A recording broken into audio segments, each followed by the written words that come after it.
Iran's President Hassan Rouhani says progress made in nuclear talks means a final deal could be reached. There is nothing that cannot be resolved, although some differences still remained, Iranian state media quoted him as saying.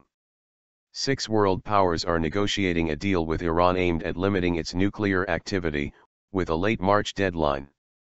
Iran insists its nuclear program is for peaceful purposes, but world powers fear it has military ambitions. Mr. Rouhani said the current round of talks in Lausanne, Switzerland, shared points of view emerged in some of the areas where there had been a difference of opinion. They could become a foundation for a final agreement, he said, according to state news agency Irna. Iran has been in talks with the so-called P5+1, the US, UK, France, China and Russia plus Germany, who want it to scale back sensitive nuclear activities to ensure that it cannot develop a nuclear weapon.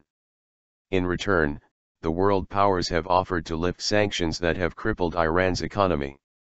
Both sides have set themselves deadlines of March 31 for a political framework agreement and June 30 for a final deal.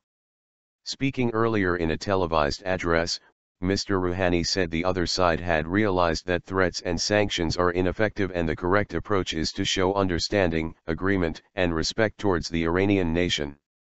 The United Nations Security Council has adopted 6 resolutions since 2006 requiring Iran to stop enriching uranium, with sanctions to persuade Iran to comply.